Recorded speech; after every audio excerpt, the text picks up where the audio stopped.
할렐루야. 우리 옆에 분들 이렇게 선포하겠습니다. 영혼의 심장을 뛰게 합시다. 영혼의 심장을 뛰게 합시다. 한 분만 이렇게 했으면 한 번만 하려고 그랬는데 이렇게 영혼의 심장을 뛰게 합시다. 영혼의 심장을 뛰게 합시다. 아멘. 미국의 한 심리학자가요 특별한 연구를 했다고 해요. 어떤 연구를 했냐면 엄마가 아이를 안을 때 어느 쪽 가슴으로 안을까? 이상한 실험도 있죠. 그래서 조사를 한 거예요. 산부인과에 이렇게 앉아가지고 엄마들이 아이를 어떻게 안나를 가만히 유심히 살펴보니까요, 여러분, 엄마가 아이를 보통 어느 쪽 가슴에 앉을까요? 90% 이상이 왼쪽 가슴으로 앉는 거예요. 도대체 왜 왼쪽 가슴을 안을까 보니까, 여러분, 왼쪽에 뭐가 있어요? 심장이 있는 거죠. 그러니까 엄마의 심장이 무의식적으로 아이를 끌어당기는 거예요. 끌어당겨서는 아이의 심장과 마주하게 하고 그 심장을 느끼면서 안정감을 갖게 하더라는 거죠.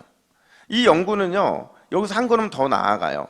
그래서 어떤 연구를 또 나아가냐면, 만약 엄마의 심장을 녹음을 해요. 심장 소리를 녹음한 거죠. 심장 소리를 녹음해서 정 먹는 아이에게 들려줘요. 그리고 한쪽 아이는 심장 없이 아이에게 젖 먹입니다. 그럴 때 과연 어떤 결과가 나왔느냐? 놀랍게도요, 똑같은 결과가 나온 거예요. 엄마의 녹음 심장 소리를 듣는 아이는 그렇지 않은 아이들보다 훨씬 더 짜증도 덜 내고 또 발육도 더 빨랐다라는 거죠. 그래서 이 결론이 뭐냐면, 한 아이가 성장하고 또 안정을 위해서 필요한 게 뭐라는 거예요? 엄마의 심장 소리라는 거죠. 그 소리를 느껴야 아이가 회복도 빠르고 제대로 된 성장을 이루게 된다는 거예요. 여러분, 우리는 2024년도 주님께서 새로운 비전을 주셔서 받은 줄로 믿습니다. 그 비전이 뭐예요? 다시 영혼의 심장을 뛰게 하라는 거죠. 여러분, 어떻게 영혼의 심장을 다시 뛰게 할 수 있을까?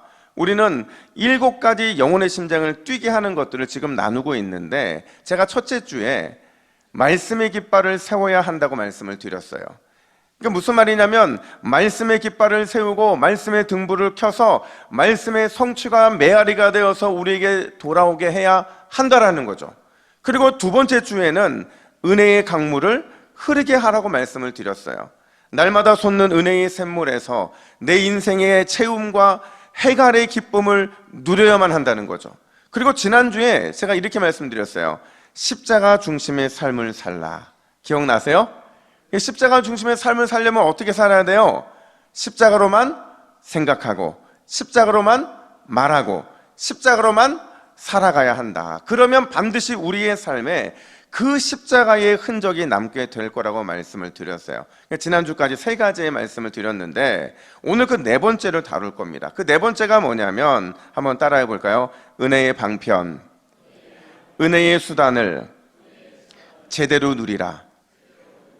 하나님이 우리에게 은혜의 방편과 은혜의 수단을 줬으니 그걸 좀 제대로 누려보라는 거예요.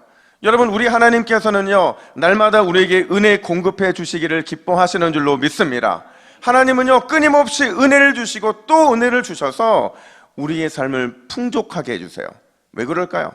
왜 하나님은 계속해서 우리의 삶에 은혜 공급해 주시기를 기뻐하실까요? 왜 그래요? 은혜가 있어야 우리가 살 수 있기 때문에 그래요. 더 정확하게 말하면, 우리에게 은혜가 공급되지 않으면 우리의 영혼은 결국 말라 비틀어져 죽게 될 것이기 때문에 그런 거죠. 여러분, 한번 생각해 보세요. 만약에 우리의 삶에 하나님의 은혜가 사라졌어요. 그냥 내 삶은 그대로 있는데 거기에서 하나님의 은혜만 쫙 빠졌다고 한번 생각을 해보세요. 어떤 현상이 나타날까요? 제가 성경을 이렇게 보다가 은혜가 사라진 현상 중에서 가장 두드러진 이야기가 뭘까 보니까요, 사사기 16장이더라고요. 여러분, 사사기 16장에 보면 은혜가 사라진 비참한 한 인생이 등장을 하는데, 그는 태어날 때부터 태어나는 것 자체가 은혜였어요. 난임으로 고통받던 한 여자에게 여호와의 사자 천사가 와서는 아들을 낳을 것이라는 은혜를 선포합니다. 근데 여기엔 조건이 있어요. 어떤 조건이냐면, 구별된 삶을 살아야 돼요. 바꿔 말하면 구별된 삶을 삶으로 인해서 은혜 가운데 살아가는 것, 그게 그가 제대로 된 삶을 살 수 있는 유일한 조건이었어요.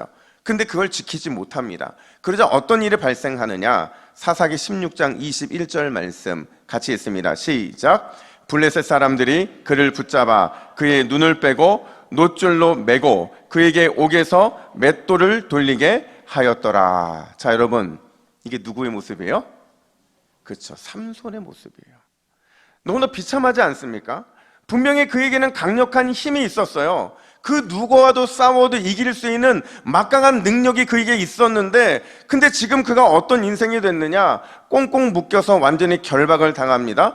앞을 볼 수 없도록 눈이 뽑혀요. 심지어 노예로 전락해서 당시 여자들이나 하는 그 맷돌 돌리는 초라한 신세가 되고 말았더라는 거죠.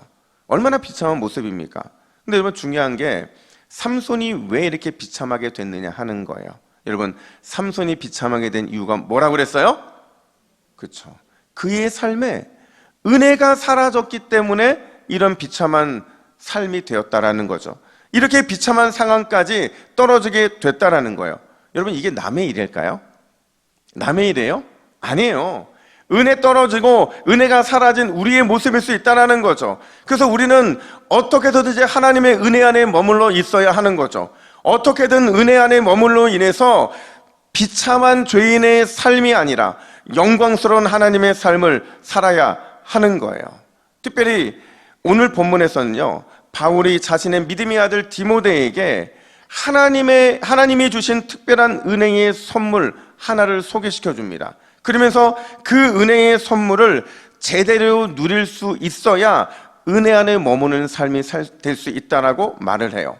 여러분, 과연 바울이 말하고 있는 하나님의 은혜의 선물이 뭘까? 그리고 그 선물을 우리가 제대로 누릴 수 있는 방법은 또 뭘까? 먼저요, 여러분, 바울은 하나님께서 우리 인생에 특별한 선물을 주셨는데 그 선물이 뭐냐? 한번 따라해 볼까요? 하나님의 위대한 숨결.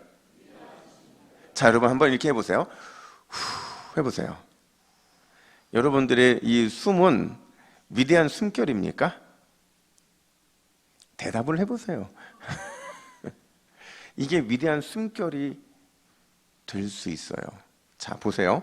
여러분, 하나님께서 우리에게 주신 특별한 선물이 있어요. 그 선물이 바로 위대한 숨결이라고 말하는데, 그 숨결이 오늘 본문은 뭐라고 말을 하느냐?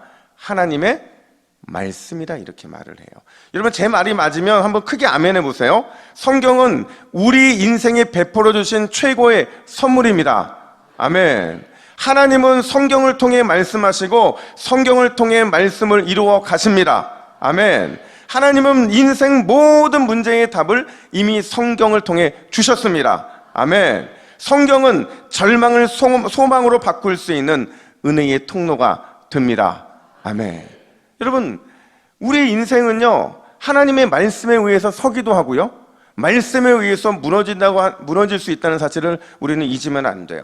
그러면 성경의 위대한 이 능력을 바울은 오늘 본문에서 뭐라고 요약해 주느냐? 우리 16절 상반절 말씀을 같이 한번 읽어볼까요? 두 번 읽습니다. 시작. 모든 성경은 하나님의 감동으로 된 것으로. 다시 읽습니다. 모든 성경은 하나님의 감동으로 된 것으로. 아멘. 여러분, 바울이 요약하고 있는 하나님의, 그러니까 성령의 능력, 하나님의 능력을 상징하는 단어가 뭐예요? 뭐예요? 감동입니다. 감동. 그러니까 모든 성경은 하나님의 감동으로 됐다. 이 감동이 뭐냐면요, 바람을 불다, 호흡을 하다, 바로 이거예요. 아까 저희가 호흡 어떻게 했어요? 라고 했잖아요. 이게 바로 하나님의 감동이라는 거죠. 근데 이 바람 호흡을 누가 하고 있어요? 하나님이 하고 계신다는 거예요. 따라서 성경은요, 하나님의 숨결이고 창조주 하나님의 호흡이 되는 줄로 믿습니다. 여러분, 믿으세요? 그래서 우리가 하나님의 숨결을 보고 듣게 되면, 창조주 하나님의 호흡을 느끼면 그건 반드시 우리를 통해 강력한 능력으로 나타날 수밖에 없다라는 거예요. 근데 문제는 뭐냐면요, 이 감동으로 나타나야 되는데, 능력으로 나타나야 되는데 하나님의 말씀을 우리가 감동으로 여기지 않다 보니까 그 능력이 나타나지 않더라는 거예요. 물론 우리는 성경을 믿습니다. 성경을 보기도 해요. 또 듣기도 하고 우리가 그 성경대로 살아가려고 하기도 합니다. 그런데 그 성경이 하나님의 숨결이고 창조주 하나님의 호흡이라는 이 절대적인 믿음까지는 우리가 인정되지 않더라는 거예요. 이게 되게 신기한 표현 하나가 있는데, 여러분, 이러한 우리의 태도를 감리교의 창시자인 존 웨슬리 목사님이 뭐라고 표현했냐면, 잘 보세요. 거의 그리스도인이라고 말해요. almost 크리스찬이거든요. 거의 그리스도인. 여러분, 이게 이 거의 그리스도인이라는 표현에 여러분 만족감이 생깁니까? 이 거의 그리스도인이라는 게 온전하다는 거예요? 온전하지 않다는 거예요? 그렇죠? 아직 온전함까지는 이르지 않았다는 거죠. 따라서 말씀을 거의 감동으로 믿는 성도들, 말씀을 거의 하나님의 숨결이요, 거의 하나님의 호흡이라고 믿는 성도들, 그게 우리의 삶의 모습일 수 있다라고 말을 하는 겁니다. 절대 우리가 말씀을 대하는 태도가 돼서는 안 된다는 거죠. 여러분, 우리는 온전히 말씀의 감동을 믿고 온전히 말씀을 하나님의 숨결이요 하나님의 호흡으로 믿는 성도가 되어야 되는 줄로 믿습니다. 거의와 온전히는요 하늘과 땅 차이예요. 어쩌면 0.0001%가 거의에서 온전함으로 오르게 만드는 남은 나의 그 믿음의 용량일 수 있어요. 근데 그 차이가요 우리를 하늘과 땅처럼 만들 수 있다는 거예요. 제가 예전에 아주 특별한 경험을 한 적이 있습니다. 제가 신방을 갔는데 이사 신방이에요. 보통 여러분 그 이사 신방을 하게 되면 뭐 상이라든지 뭘 선물을 가져가잖아요. 근데 거기는 신축 아파트였어요. 그러니까 뭘 가져갈 줄을 모르니까 예쁜 화분 하나를 가지고 제가 신방을 갔는데, 근데 집에 딱 들어가는데 분명히 신축 아파트라고 말씀을 드렸어요. 근데 막 집 곳곳에 그냥 이런 A4 용지가 막 붙어 있는 거예요. 근데 그 A4 용지 붙어 있는 거기에 말씀 구절들만 딱 써 있는데 어떤 말씀이 있냐면 로마서 13장 12절, 요한복음 1장 12절, 그리고 로마서 1장 17절, 요한복음 3장 16절, 디모데전서 1장 17절, 그리고 그 한 가운데 물음표 하나가 딱 찍혀 있는 거예요. 여러분 이런 신방 한번 해보셨어요? 그래서 제가 분명히 여기 신축 아파트라고 그랬잖아요. 그거를 벽에 붙이도록 허락한 것도 신기하더라고요. 근데 제가 보면서 물어봤어요. 이게 도대체 뭐냐고. 그러자 그 집에 있는 초등학교 아들이 저에게 되묻는 거예요. 목사님 맞춰보세요. 퀴즈를 내는 거죠. 저한테 로마서 13장 12절, 요한복음 1장 12절 이 말씀들을 붙여놓고서는 이 공통점이 뭔지를 찾아보라는 거예요. 근데 제가 그 질문을 딱 받고 나서 그 부모님들의 얼굴을 봤어요. 혹시나 답을 알고 있을까? 근데 부모님들도 모르는 거예요. 그러니까 얘가 갑자기 목사님 신방이 온다고 하니까 종이에다가 막 성경 구절들을 쓰더니 풀로 막 칠해서 벽에 막 붙이고 있는데 신축 아파트니까 붙이지 말라고 해도 이거 반드시 붙여야 된다는 거예요. 그래서 다 붙여놓고서 물어보는 거죠. 목사님, 이게 공통점이 뭘까요? 여러분 제가 맞췄을까요? 못 맞췄을까요?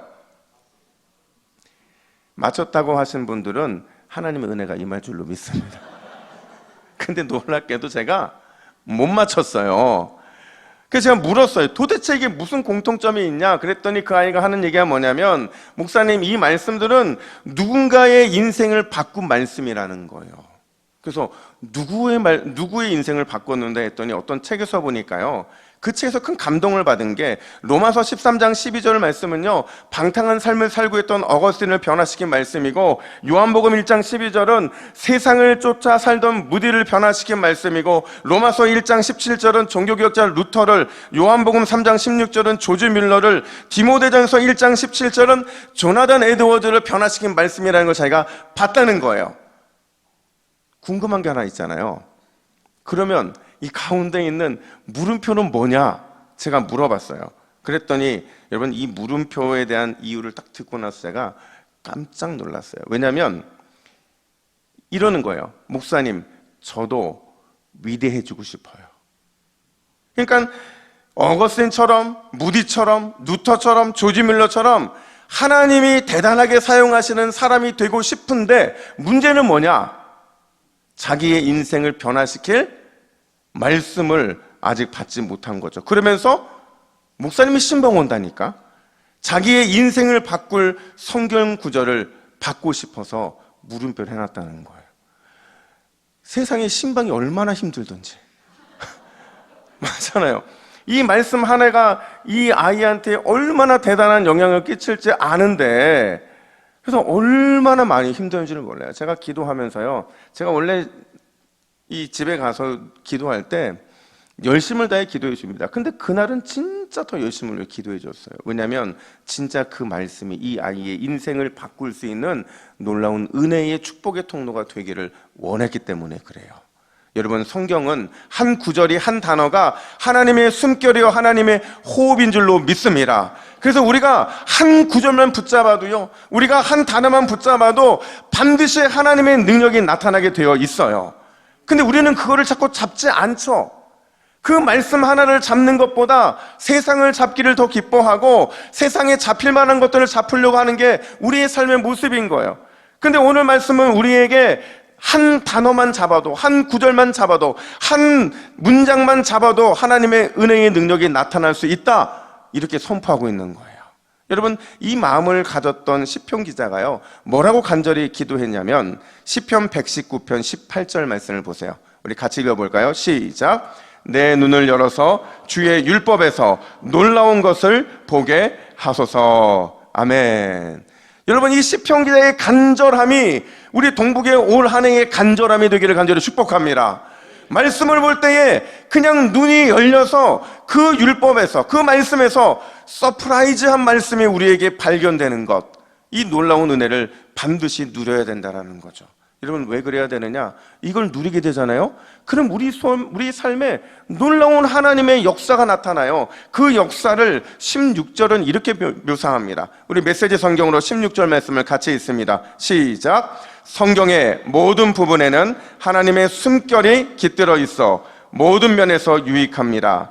우리에게 진리를 보여주고 우리의 반역을 드러내며 우리의 실수를 바로잡아주고 우리를 훈련시켜 하나님의 방식대로 살게 합니다. 아멘. 여러분, 우리가 하나님의 말씀, 그 말씀에서 서프라이즈 놀라운 것을 날마다 발견하게 될 때 우리의 삶에는 반드시 하나님 주시는 은혜의 유익이 넘치게 될 줄로 믿습니다. 진리를 발견하게 될 것이고요, 반역의 나의 모습을 깨닫게 될 것이고요, 우리의 실수가 바로잡혀서 우리를 제대로 훈련시켜 하나님 방식으로 살아가는 놀라운 역사가 임하게 될 줄로 믿습니다. 여러분, 2024년도 우리가 다른 것 바라지 않았으면 좋겠어요. 하나님의 말씀 속에서 하나님의 숨결 경험하기를 간절히 소망하면, 그러면 반드시 그 하나님의 숨결이 우리의 죽은 영혼을 살아나게 할 것이고 무너진 삶이 하나님의 숨결로 회복될 줄로 믿습니다. 뿐만 아니라 감당하지 못할 시험이 있다면 그 시험도 하나님의 말씀의 숨결로 반드시 승리를 이루게 될 줄로 믿습니다. 여러분, 하나님의 창조의 숨결을 기대하세요. 기대하는 자에게 능력이 되어서 우리 안에 그 말씀의 숨결이 가득 채워지는 능력의 삶으로 나타나게 될 줄로 믿습니다. 그렇다면 여러분, 우리는 하나님의 숨결, 하나님의 호흡인 성경이라는 이 선물을 받았어요. 그러면 어떻게 이걸 제대로 누리며 살아갈 수 있느냐 하는 거예요. 14절 상반절을 보세요. 이렇게 말합니다. 함께 읽습니다. 시작. 그러나 너는 배우고 확실한 일에 거하라. 아멘. 그러나 너는 배우고 확실한 일에 거하라, 이렇게 말을 해요. 여러분, 펜이 있으면 거하라, 이 동그라미 막 치셔야 돼요. 여러분, 바울이요 디모데한테 반드시 기억해야 될 한 가지를 언급해요. 그게 뭐냐면 바로 머물러 있는 거예요. 거하는 거죠. 여기서 머물다, 거한다라는 것은요, 지속적인 상태를 의미해요. 그러니까 누군가에게 무엇인가에 빼앗기지 않고 계속 그 자리에 머물러 앉아있는 삶, 그게 바로 거하다라는 의미라는 거죠. 중요한 건 무엇을 빼앗기지 않고 계속 머물러야 하느냐 하는 거예요. 바로 배워서 확신하고 있던 것, 바로 그것이죠. 이걸 어떤 목사님이 이렇게 설명을 하시더라고요. 여러분, 집에서 요즘에 강아지들 많이 기르잖아요. 이 목사님 집에도 강아지가 있는데, 근데 이 강아지가요, 제일 좋아하는 게 따로 있대요. 이것만 있으면 이 강아지는 정말 행복하다라는 거예요. 사료는 아니래요. 뭘 가장 좋아할까요, 강아지들이? 네? 맞아요. 뼈다귀입니다. 뼈다귀. 예, 고기도 하나 붙어 있지 않은 뼈다귀, 그거 하나만 주면요, 원래 강아지들이 제일 좋은 거 맛있는 거 먹을 때는 주인 앞에서 먹지 않습니다. 그죠? 왜요? 뺏을까봐. 항상 좋은 거는 물고 어두운 거 가서 숨어요. 그리고 은밀한 곳에 가서는 하루 종일 물고 뜯고 하는 거죠. 중요한 건요, 여러분, 강아지들이 가장 좋은 거를 물고 뜯으면서 내는 소리가 있어요. 누군가가 그걸 뺏으려고 하면 내는 소리가 있어요. 그게 뭔지 아세요? 그죠? 으르렁이죠, 으르렁. 뭐 이런 거잖아요. 저희도 강아지가 있는데 그 강아지가요, 좋은 거를 달라고 하기도 하고 좋은 걸 주면 또 가져가서 그 막 고기도 없는 걸 씹으면서 으르렁거리고 심지어 뺏으려고 하면 더 으르렁거리잖아요. 근데 여러분, 이 으르렁이 성경에 등장하는 거 아세요? 이사야 31장 4절 말씀에 이런 말씀이 있어요. 큰 사자나 젊은 사자가 자기의 먹이를 움키고 으르렁거릴 때에. 여러분, 이 으르렁이요, 이 이사야 31장 4절에 쓰는 으르렁이 에흑게라는 히브리어 단어거든요. 근데 이 단어가 어떤 의미로 번역되는 줄 아세요? 시편 1편 2절하고 63편 6절만 보면요, 이게 바로 성경을 묵상한다라는 의미로 쓰이고 있어요. 그러니까 무슨 말이냐면요, 우리는요 끊임없이 으르렁 하며 살아야 된다는 거예요. 하나님의 호흡이요, 하나님의 숨결의 말씀이 내게 들려졌으면 계속해서 으르렁거리면서 그 말씀을 내 안에서 지켜내야 한다는 거죠. 여러분, 사실 바울은요 지금 상당히 염려하고 있어요. 왜 염려하고 있느냐? 디모데가 살아야 될 시대가 너무도 악하거든요. 이제 조금 있으면 바울은 하나님의 부름을 받게 될 텐데, 바울만 부름 받는 것이 아니라 디모데의 할머니도 디모데의 어머니도 다 부름을 받아서 이제 영적으로 그를 위해 교훈할 사람이 다 사라지게 되는데, 그 상황에서 시대도 악하거든요. 근데 시대가 얼마나 악하고 영적으로 혼탁하다고 말하냐면 12절 말씀을 보세요. 우리 12절 말씀을 같이 한번 읽어볼까요? 시작. 무릇 그리스도 예수 안에서 경건하게 살고자 하는 자는 박해를 받으리라. 자, 여러분, 경건하게 산다는 건 뭐냐면요, 하나님의 이 숨결을 느끼며 살고 싶은 거예요.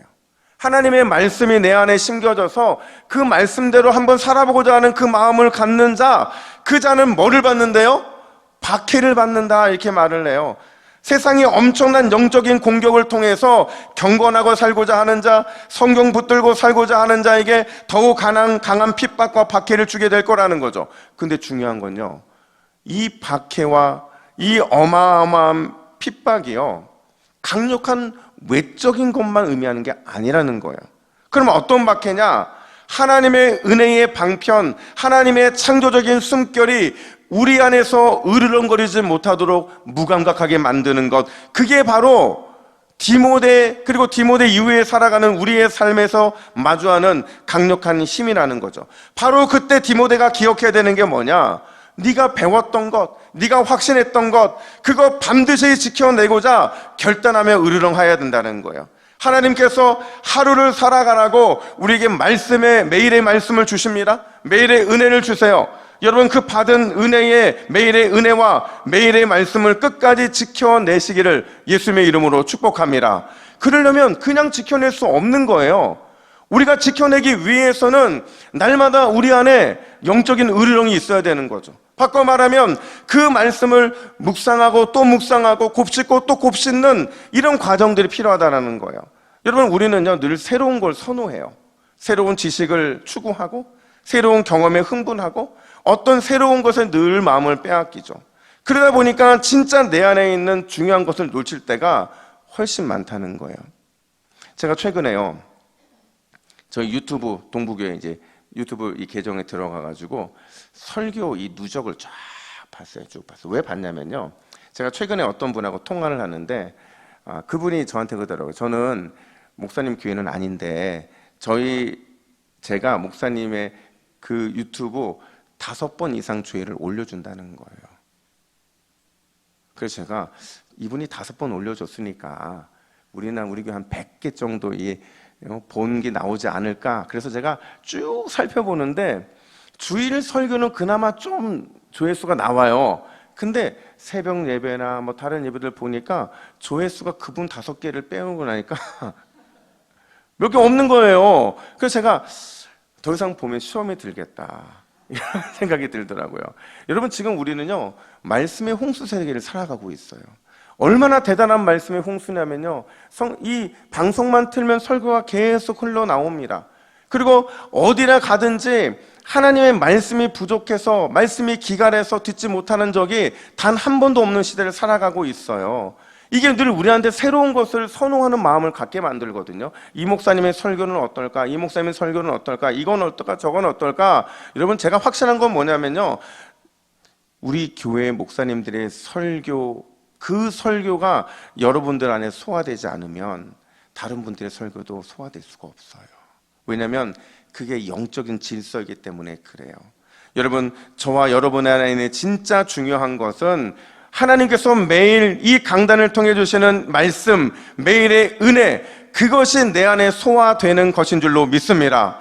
매일의 말씀과 은혜를 우리 안에서 지켜내잖아요. 그러면 어마어마한 역사가 일어나고요, 그 매일의 말씀과 은혜 앞에 날마다 우리가 납작 엎드러지잖아요. 그 말씀의 선포는 약하다 할지라도 그 말씀이 우리의 삶에서 나타나는 그 놀라운 일들은 큰 은혜의 일들로 나타나게 될 줄로 믿습니다. 그래서 여러분, 은혜와 말씀은 새로운 것을 받는 것보다 받은 말씀을 지켜내는 게 중요한 거예요. 최근에 저희 어떤 목사님들하고 모임이 있었어요. 그 목사님들이 얘기를 하면서, 목사님들이 모이면 여러분 성도 욕하길 좋아할까요? 성도 자랑하길 좋아할까요? 그렇죠? 믿음대로 되는 거예요, 여러분. 보통 목사님들은 성도도 자랑하기 좋아해요. 왜 그러냐면 성도 욕해서 뭐 해요? 어차피 내 새끼고 내 양들인데, 그렇잖아요. 그러니까 늘 자랑하는데, 그날도 어떤 목사님이 막 자기 성도를 자랑하는 거예요. 그때 듣고 있다가 어떤 또 목사님이 자기 성도를 막 자랑하는 거예요. 그래서 제가 다 들으면서 나는 우리 성도들 뭘 자랑할까 다 고민을 하는데, 저 안에 딱 하나 자랑할 마음이 강하게 왔어요. 물론 많은 자랑거리가 있지만 어떤 자랑거리가 있냐면, 저는 요즘에요 저희 교회 이 대표기도 하시는 분들의 기도에 많은 은혜를 받습니다. 왜 은혜를 받냐면 마치 제가 기도하는 것 같아요. 그러니까 3년, 제가 우리 교회 지금 올해 4년째 사역을 하는데, 기도 때 사용하는 단어들 보잖아요. 기도 때 사용하는 표현들 보잖아요. 어쩜 그렇게 3년 사이에 완전히 양엽순 카피 이렇게 변해버린 거예요. 그래서 제가 목사님들이 뭐라고 자랑했냐면, 우리 교회 기도는요 저하고 합이 너무 잘 맞아요. 그래서 이렇게 기도했으면 좋겠다 했는데 그 기도를 이렇게 하시고 또 이렇게 하시고, 쓰는 단어나 표현들이 정말 어떻게 보면 우리 교회의 영적 수준을 보여줄 만큼 그렇게 세워져 있다는 그 자랑을 제가 했어요.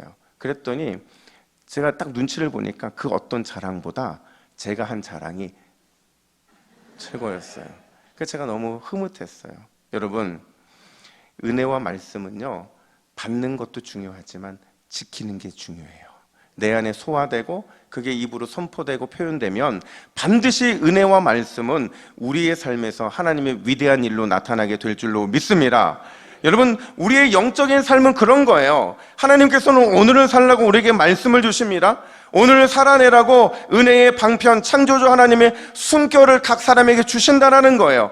그러면 그 말씀을 내 안에 저장해야죠. 그리고 끊임없이 듣고 묵상하고 듣고 묵상하면서 완전히 나의 것으로 지켜내야 한다는 거죠. 그러다 보면 점점 말씀의 사람으로 변화됩니다. 점점 말씀에 사로잡히게 되고요, 내가 모르는 사이에 단단한 신앙이 되고 어느 순간인가 주님이 쓰실 만한 영적인 거인으로 성장하게 되더라는 거죠. 여러분, 항상 하나님의 숨결, 창조주 하나님의 말씀의 그 권능, 그 자리에 머무르시기를 간절히 축복합니다. 매일의 말씀과 매일의 은혜를 으르렁거리면서까지 반드시 지켜내시기를 간절히 축복합니다. 왜요? 이런 분들에게 남겨진 하나님의 복이 있기 때문에 그래요. 우리 17절 말씀 같이 읽습니다. 17절입니다. 시작. 이는 하나님의 사람으로 온전하게 하며 모든 선한 일을 행할 능력을 갖추게 하려 함이라. 아멘. 여러분, 우리가 하나님의 숨결, 말씀의 자리에 머무르면 반드시 온전함을 누리게 될 줄로 믿습니다. 우리가 매일의 말씀과 은혜를 으르렁거리며 묵상하고 지켜내면 모든 선한 일을 행한 능력을 갖추게 될 줄로 믿습니다. 2024년도 우리의 심장이 뛰게 하는 것은 바로 이거예요. 우리가 하나님의 말씀의 자리를 지키고 그리고 으르렁거리면서 지켜내면 이 놀라운 은혜는 저절로 우리의 것이 될 수 있는 거죠. 여러분, 이 은혜를 누리는 올 한 해가 되기를 예수님의 이름으로 축복합니다. 아멘. 함께 기도하겠습니다. 하나님 아버지, 우리에게 하나님의 숨결을 주시니 감사합니다. 이 숨결은 우리로 하여금 은혜 안에 거하게 하는 특별한 하나님의 선물인 줄로 믿습니다. 이 숨결을 지켜내기 위해 말씀의 자리를 늘 머무르게 하여 주시고 매일의 말씀, 매일의 은혜를 으르렁거리면서까지 끝까지 지켜내는 우리 모든 동부교회 성도님들이 되게 하여 주시옵소서. 그런 우리의 인생에 하나님의 온전함과 모든 선한 일을 행할 능력이 임하게 될 줄로 믿습니다. 올해 그 놀라운 역사가 우리의 삶에 나타나기를 간절히 소원하오며 이 모든 말씀 우리 주 예수 그리스도의 이름으로 기도하옵나이다. 아멘.